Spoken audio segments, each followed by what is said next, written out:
name's Hannah Gardner. I'm Consultant Admiral Nurse for children and young people at Dementia UK.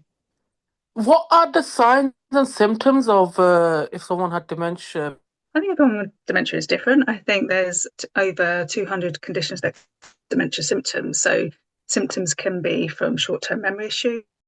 It can be difficulties with word finding. It can be difficult with just doing daily tasks that someone might have been able to easily, but actually find it hard to coordinate, like making a cup of tea. They might forget the process. And it can change behaviour as well. Sometimes people may not show empathy to what people are going through. So sometimes it's not always just one condition. It's often people don't notice it straight away. There's a gradual symptoms can come gradually. So it all depends on the person and the type of dementia that they have as well. Can taking too long to think of answers to Okay. questions be a potential symptom of dementia then? Yeah. I think sometimes with dementia, it's also about processing information. So you might tell someone with dementia symptoms to go and get their jacket or answer a question. It's actually for them to actually hear what you say, understand it, and sometimes find the words to repeat back. So sometimes it can be the questions that you're asking that person, they might not be able to think as quick because of the dementia as well. Within dementia, like you said, it takes different times of symptoms. What if the person asks you the same question back to you? Is that part of dementia as well? Because you're saying they forget and they're saying, have I got my keys? Or have I got my phone or my jacket? Anything. Is that part of dementia as well? Or is it just is that just natural? So dementia isn't not a normal process of aging, and sometimes as we get older, we do get slightly forgetful. But with dementia, it's actually how much is impacting your life, and sometimes people do repeat the same questions or they forget what you've told them, and that can be quite difficult for families because they're having to repeat, and families can get frustrated. So often with Alzheimer's, it is short-term memory issues. So the symptoms of Alzheimer's are short-term memory. So with them repeating questions, they just in their world they actually can't remember. So sometimes you have to step into their worlds and actually realise that is a symptom of dementia, and that reassurance, repeating sometimes what people need. And sometimes people are aware of the symptom as well. So that can cause anxiety if they feel like have to quit asking a question. Sometimes it's that anxiety driven just to confirm something as well. So it could be a combination of things. Do you think that family history is a factor in dementia, or doesn't it have a family history? With dementia, so we all have 1 in 3 chances of developing dementia as we get older because we haven't got a cure for dementia. We've got a cure for heart disease and some cancers as well. So Mm. um, as we age, we increase our risks of developing dementia. But there are certain types of rarer types of dementia where there is that genetic link between families, but that is rare, and that tends to be often the younger people with dementia. So people under the age of 65 tend to have rarer types, which can have that genetic links. But as you age, you do increase your risks because we haven't got cures for dementia. What age does dementia start coming or cure that's not curable? From what age, or does it matter what age it starts from? Dementia can affect people in their 20s, 30s, and 40s. It's not just an older person's condition. So anyone under the age of 65 who has a diagnosis of dementia is known as young-onset dementia. And sometimes that is that genetic link. Sometimes it just happens. So it can develop at any age within a person. So often that awareness that it's not an older person's condition, and sometimes people with young onset, it's not memory led, so they will have problems with language, behaviour, communication skills, word finding can be their sort of start of the symptoms. So often they don't get a diagnosis straight away because people put it down to mental health, health conditions, anxiety, stress, menopause. So dementia can affect younger people as well. And how would anyone going through dementia, how would they go about treatment, receiving treatment? Anyone who's concerned of their memory, or you have a family member or someone you're worried about, we always say go to the doctor to actually check there's nothing else that could be causing dementia, like symptoms. So things like anxiety, depression, low vitamin B12 can cause similar symptoms. So we always say go to the GP, have that assessment, and if the GP feels there may be some high likely cause that it is dementia, you'll be referred to a neurologist or a memory service. So we don't have that cure for dementia. We have certain medications that certain types of dementia can take and have to help with the symptoms, but it doesn't necessarily slow down the condition. It just helps that person maybe function, process, concentration a bit better. So sometimes we do know that people with dementia do suffer from depression. So sometimes people need antidepressants to help lift them, enable them to cope with a diagnosis. So again, it's very individual to the person, to the type of dementia that they have, and changing their lifestyle sometimes as well. Looking after your well-being is equally important. So whatever's good for your heart, good for your brain as well. So the next question's interesting, and I was thinking, does how does dementia have like fatal consequences? What's the connection between dementia and people passing away from dementia? Because you hear that sometimes people pass away from dementia. So dementia is a progressive disease. People do deteriorate. It can affect not just memory, it becomes more physical difficulties such as swallowing, mobility, being aware of the world around them. So that can actually cause issues. So people don't die of dementia, they die with it. So often it's more of an infection. Your body deteriorates, become less mobile, maybe more in bed. So often your body becomes more prone to infections, and it's harder to sort of fight those. But often people don't just have dementia, they do have other conditions as you age as well. It's very unlikely that you just have dementia. So often a combination of different conditions can affect someone's progression and actually what someone might die of. So and we can't predict the pathway. Everyone is individual. We can't predict how long someone will live with a diagnosis, how fast or how slow they will deteriorate. So it does affect memory, affects the brain, but also physical symptoms as the disease progresses. And that can be really difficult for families. Okay, so you said that there's different types of diseases with the dementia. Yeah. Is passive dementia one as well? Because I know someone who's got dementia and they have to go to the GP. And would that affect, like, if they got high blood pressure or cholesterol or diabetes? So yes, there's different types of dementia. The most common one is Alzheimer's disease, but you do get vascular dementia, which is caused by issues with your heart, so high blood pressure, high cholesterol. So often your general health can help you prevent you developing dementia. So healthy lifestyle, eating well, not drinking too much alcohol, exercise can all prevent your chances of developing a dementia. But sometimes people get combinations of two as well. So it is like any condition, if you look after yourself, enables you to cope better as well with the diagnosis. Yeah, so vascular dementia is caused by vascular damage in the brain. So actually with vascular dementia, the brain is starved of oxygen. So that's what causes the dementia-like symptoms. And that's caused by high blood pressure, strokes, diabetes. If not uncontrolled diabetes, blood sugars can contribute to your physical health as well. So with the vascular dementia, it's caused by the vascular damage in your brain, not necessarily proteins. It's actually the vascular aspects of your brain that's been damaged, which stops the blood going to parts of your brain, which causes the dementia symptoms. So so it's very complicated. Dementia is not straightforward. There's lots of different reasons why it might develop. And what makes it so devastating for the family members who are living with the person with dementia if they're going through a diagnosis? I think it's really hard for families when you have a loved one living with dementia and you see that deterioration. And because there isn't that cure, that you want to help them and support them. And the lack of support for people with a diagnosis, when you get a diagnosis of dementia, you're often discharged from memory service and neurology, and local support groups aren't always commissioned and not always appropriate.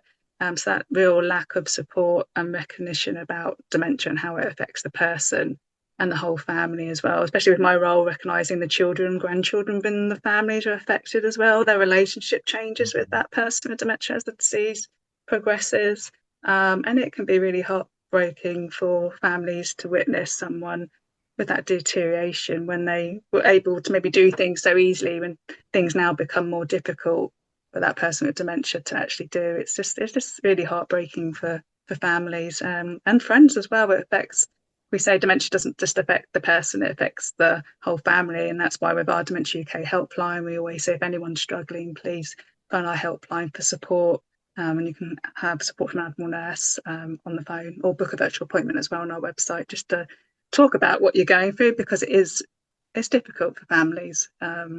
We do need more Admiral Nurses. We need more support across the country to support families living with dementia.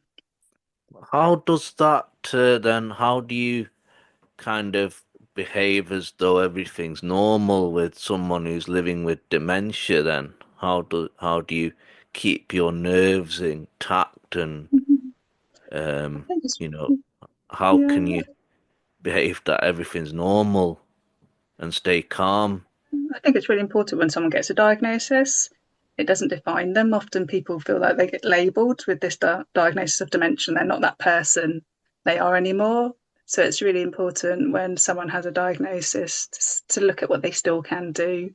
And it can be hard for the families to offer that support sometimes as this condition progresses. But it's always about looking at if someone is struggling, it's not them, it's the disease, and recognizing looking strategies for carers as well, recognizing yourself as a carer and accessing that support, having break, time to yourself as well to recharge, because we know it can be really hard when you're having to 24 hours a day look after someone and you're repeating and you're becoming a carer. Your own life is becoming smaller because your caring role is overtaken. So it's often really important to be kind to yourself, and sometimes people do get frustrated, and that's okay, and that's why it's really important to reach out to support when you do feel like that. Reach the helpline, speak to someone about how you're feeling to help enable you to cope through the next stage as well. What best tips would you give to someone? Let's say if someone had dementia, and top three or couple of your top tips of if someone in the family member has got dementia and they keep repeating or if they're forgetting things, what would you advise for their family members? The top tip, if someone keeps from forgetting things, I think it's recognizing it's the disease, not them, and looking at the world to that person. For the person living dementia who's having repeating themselves, it's like the first time they've said it, and sometimes just that validating when the person's asking you a question, offering that reassurance, your tone, your body language, how you respond can actually have an impact as well for that reassurance back. So if you get frustrated, the person with dementia sometimes gets frustrated, and so it's really about if someone does repeating something and you've got to repeat a question, it's about just thinking about their world. It's like the first time they've spoken, and just offering that reassurance and validating, and offering comfort as well, and just being aware of your tone can make a big difference as well. And access support if you are finding it hard is the key. Do you think that dementia can affect anybody, or how can it impact, um, despite being good communicator, can it affect anybody at any Yeah, age, or yeah, dementia can affect anyone, any intelligent, any race, any culture, any age. It can, yeah, we don't have that cure. So as we are living longer, people are increasing the risk. So dementia can affect anyone in the community. And that's the hard thing about it. No one is immune to it. It can affect us all. So that's why it's really important to people understand what dementia is, know about what support's out there, educate themselves about the diagnosis if a loved one has dementia, to help them educate themselves, because yeah, it can happen to any family. and I suppose that it goes with looking after lifestyle as well. As you get older, you need to look after yourself more. Yeah, as you get older, you get frailer, well, frailty. You've got to look after Yeah. yourself. The risk of falls as well as you age as well. Blood pressure, so making you eat and nutrition, eat, drink well, keep active, keep the mind active, social interaction. That can all help as you get older as well to support someone in older life. So Yeah. no, when you say keep the brain active or social or mind like that, could you elaborate a bit more? Is that like them doing exercise or going for a walk, or what do you mean by that? I think it's really important that people do things that they enjoy. Keeping connected with people, feeling part of a community is really good for your well-being, and helps with mood as well. I think with activities, we always say if a person's never loved doing Scrabble, they're never going to love doing it when they're older, and it can actually be more stressful doing that activity. So it's looking at activities and hobbies that people like, and it can be going for a walk, it can be spending time with family, it can be cooking together as a family and being the chief taster, it can be doing crosswords or drawing and art. It's really down to that individual person what they enjoy to give them that sense of purpose and help with their mental health as well as their physical health. What would be your words of advice for anyone who's going through experience living with dementia? How would you encourage the carer to integrate into the management of the person living with dementia? What would you tell them to incorporate into their routine of looking after the person? Yeah, I think it's really important that as you take on more caring responsibilities, that you recognise yourself as a carer. I know often people don't like that word or recognise themselves as carer, but you don't have to be giving personal care to be a carer. So it's actually looking in your local areas what carer groups there are, registering with a carer centre to offer that support as well, or phone Dementia UK helpline. So we do have a helpline which is 0800 888 6678. So reach out to those services, and the Admiral Nursing can actually give you that tailored support to your situation as well. And educate yourself about the condition, and looking at, sometimes people find it hard to put into words what they're going through. And I think it's, if you are struggling, it's really about looking what that support is in place, and doing things that you enjoy together. Just because you've got a diagnosis doesn't mean that's it. It's looking at activities and things that you can enjoy together as a family, and for the whole family to reach out for support as well, which is really vital. I think nationally we need more awareness on dementia. I think we are getting better for people to understand the symptoms, about the what types of dementia is, how it can affect someone.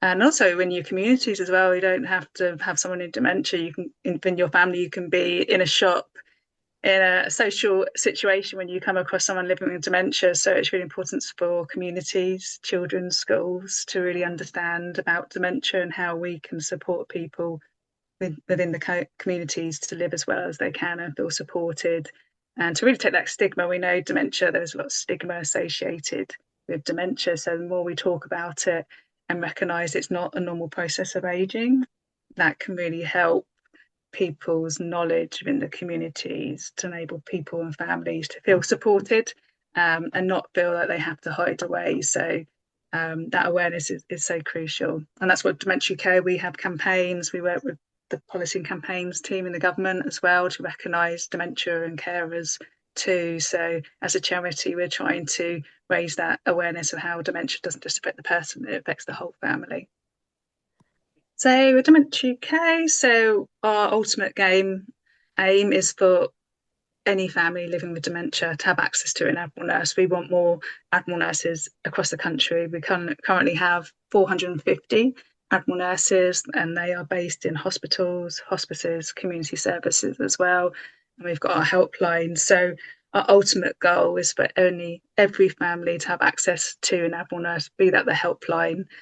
So no family feels alone, with the diagnosis, and just to help them cope better. And ultimate aim is we would love more services generally for people living with dementia and their families too. So our ultimate goal is to keep raising that awareness of dementia and families, being that advocate. And with my role, we want to raise awareness and support for children. That intergenerational support is so important for the families. So we do have Time for a Cuppa coming up, a fundraising event to really help raise funds for more Admiral nurses and for actually families to get together and have tea, cake together, which is so important to help with communities' understanding of dementia as well. So we have a lot of things coming up, but yeah, we definitely need more Admiral nurses across the country.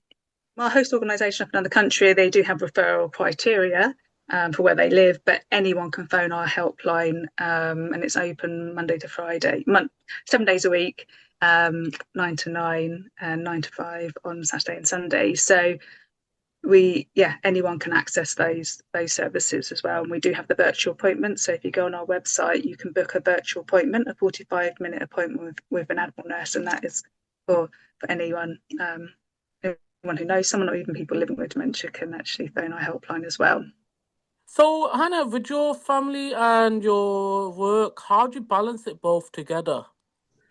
My work. So it's very important to me. My own mum had dementia. My mum had young-onset Alzheimer's. So she developed dementia when she was in her early 50s. So hence why I do what I do. And it's really important for me to keep that message and understanding of how dementia does affect the whole family. So part of me has that passion and drive to really improve support for the whole family and the balance of work. I think we try to practice what we preach. We're always saying to families that well-being is really important. So it's about work-life balance, exercise. So I tend to go running to really keep active. So yesterday I was at the London Marathon cheering on all the runners who are running for Dementia UK. So it's that balance, because we know anyone can develop dementia, so it's really important to have that own balance as well in life. But it's amazing charity to work for. My role is it's incredible to support children, and we do need more. So it is that life balance for me with that personal lived experience. It means a lot to keep pushing for more awareness and more animal nurses across the country. You said you work with children and like adults. So give us a story or scenario where you've had a person with a disability or where you thought they don't have dementia, but now they've got it. Part of my role is support children. So I support about 25% of my time is supporting children within families, and that's done virtually. So often it's that my role is about education. We know that as adults, there's the lack of awareness and information about dementia and support. There's even less for children. So the children I support often come from all different families, might be a grandparent or a parent with dementia. And it's often that education and that emotional support, and also about answering any questions that they may have, any myths. We know children have a lot of myths about dementia. Is it going to happen to them? Can you catch it? So it's really about that, using my skills and knowledge to enable children to have that trusted adult that they can ask a question, and give them the coping strategies and ideas of how they can maybe interact better with the person with dementia and might understand why that person's forgetting something. Why do they keep asking for those keys? So it's also, this role is actually for those children, educating those children. And with Dementia UK, I work with the communication team as well. So we try to raise awareness through our communication, our website, social media, trying to capture children that way. So it's a very specialist role, and there's nothing in the world like it. So there's nothing national or internationally just for children. So with Dementia UK, it's exciting time to be working with children, because there's so much that we can do within schools, within communities, to actually recognise and support children who are going through some really difficult challenges. If you're 8, 9 years old and your mum has dementia and they're just about to go into a care home, that can feel really isolating when you're at school and no one else is going through it. So it is so important that we have this role for those children to help educate the schools, to educate their friends, to actually understand the emotional impact and the devastation as well that dementia has on children. So we have lots of different situations for supporting children, but it's so vital to be that trusted adult to enable them to feel supported and recognised. And often in Dementia UK, just our messaging about children and this role is actually recognising on a national level that children, you're not alone. Dementia UK recognise you. We want to offer you more support and recognition. So it's every day's different, but it's an incredible role, and I feel very lucky to be able to offer that support to children. Two more questions. So, what's the future for Dementia UK going forward, and uh, any challenges as well that are coming across that you have to put them a negative to positive? I guess for dementia care, we want more, like I said, more Admiral nurses. We want every family to have access to an Admiral nursing. I know Dementia UK is a charity, so we do rely on fundraising. We don't get any government funding, so we have our fundraising team. So we continue to want to raise more funds to help us have more Admiral nurses. So we hope to expand and that awareness as well, that education and our drive to work on that national level for families, working with the government, recognising people's who are carers, recognising the challenges that they face. So we would continue with Admiral Nursing to really drive and be those advocate for family voices as well. That's the big key part of Dementia UK as well, is that family focus of a diagnosis. And last question. So, no, when you say that some dementia have signs and symptoms and they forget things and they keep asking, is that to do because they're having lack of water, or is it black dots in their brain, or is it just that it just happens certainly and they just think like that? I guess when people have short-term memories, it's one of the symptoms of Alzheimer's. Alzheimer's proteins start where the short-term memory is, and that's why they tend to have short-term memory issues.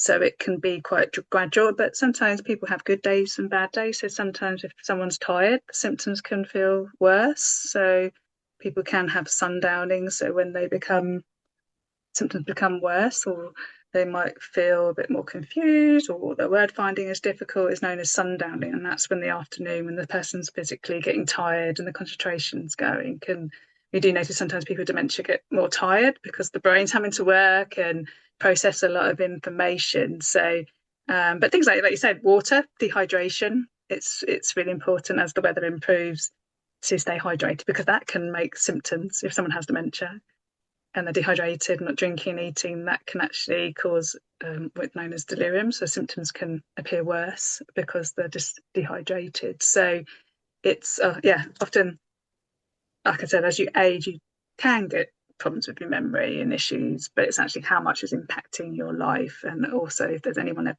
is worried, really important to go to GP to check for no other underlying conditions. Our helpline is 0800 888 6678, or you can visit our website, which is dementiauk.org, and we have loads of resources, information on our website. And you can book the nationwide clinics, you can book a virtual appointment, and you can actually book a call with an Admiral nurse on our website. And if you do find the helpline, and we do have a service in your area, the Admiral nurse will be able to tell you what service you may be able to access locally as well.